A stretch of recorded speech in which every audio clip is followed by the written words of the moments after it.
السلام عليكم ورحمة الله وبركاته. وحشتوني جدا ورجعنا تاني للحواديت.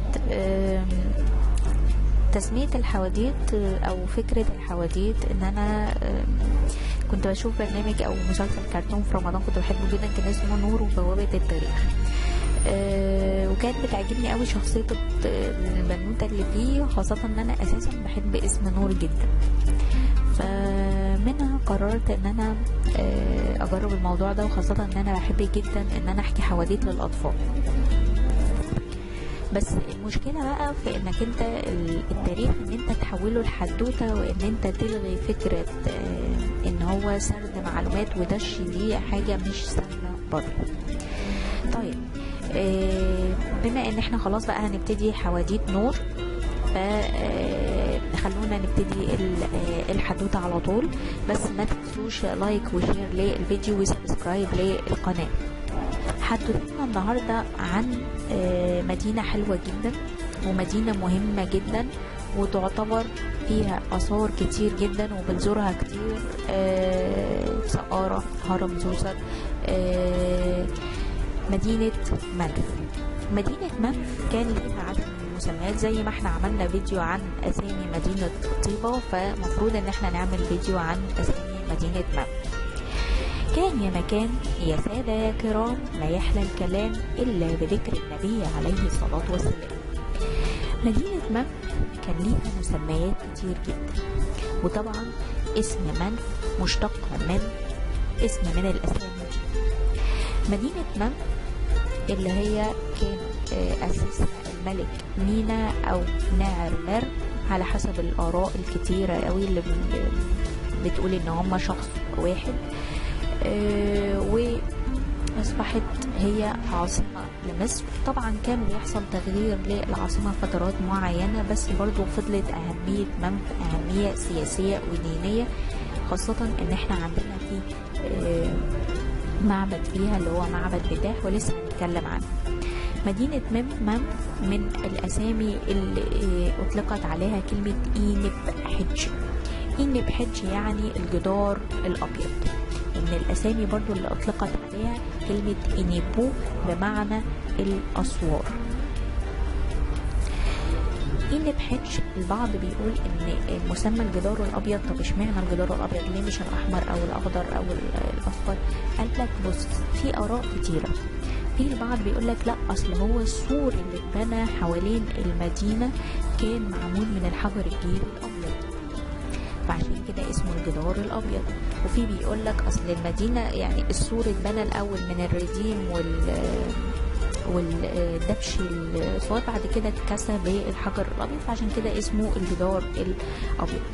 وفي البعض بيقول لك لا، أصل هي موجودة في حتة هي منتصف ما بين، هي أقرب لمصر العليا، ومصر العليا التاج بتاعها هو التاج الأبيض، فبالتالي هي بتشير للتاج الأبيض، فعشان كده اسمها اللون الأبيض أو الجدار الأبيض. في بعض تاني قال لك لا، ده هم كان تكريما اللي قاموا بالتوحيد، وان هم كانوا جايين من الجنوب، فتمجيدا ليهم اطلق عليهم الابيض برضو، اللي هو رمز للتاج الابيض بتاع الجن. طيب الاسامي التانية اللي اطلقت على منف كان عندي من نفر. ومن نفر دي معناها المقر الجميل او الباقي الجميل، وفي البعض بيقول الاثر الجميل.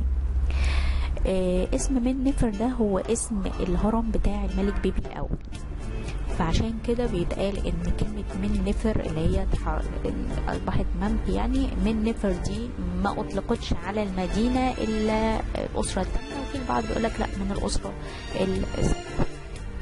طيب ايه اسامي تانية اللي اطلقت على المدينة دي؟ قال لك ان كان من الاسامي بتاعتها عن ختاوي او عن ختاوي، يعني حياة الارضين، والمسمى ده اطلق على منف في الاسرة ال 12 او الاسرة ال 13.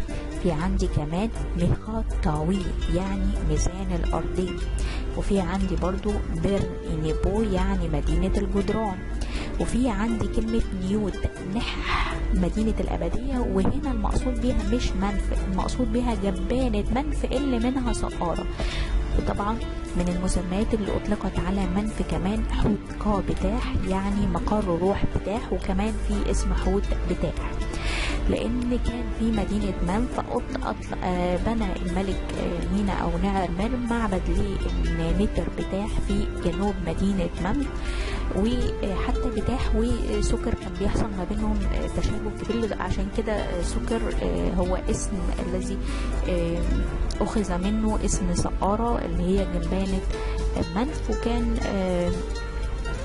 سكر وبتاح كان مرتبطين ببعض، وبتاح كان مرتبط كمان بمينا، لان مينا هو اللي بنى او نعرمر هو اللي بنى المقر بتاع او معبد حوت في معبد بتاح في جنوب منف. طبعا احنا عارفين منف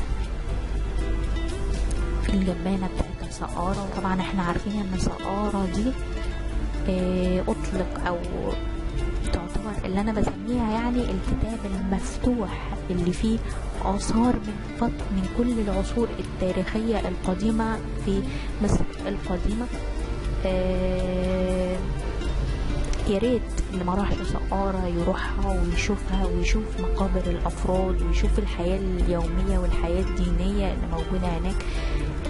هتلاقي نفسك في مكان هو زي ما بنقول كتاب مفتوح. واعتقد ان الاكتشاف اللي لسه حاصل من كام يوم ده ابلغ دليل ان المكان ده ما بيخلصش، ما بتنتهيش صفحاته، كتاب مفتوح لا تنتهي صفحاته. دي كانت حديثتنا النهارده عن اسماء مدينة منف. استنونا بحواديت تانية، وما تنسوش لايك وشير للفيديو وسبسكرايب للقناة وفعلوا الجرس عشان توصلكوا فيديوهاتنا باستمرار. خلصت حواديت نورة، واستنونا في حواديت تانية، وسلام عليكم.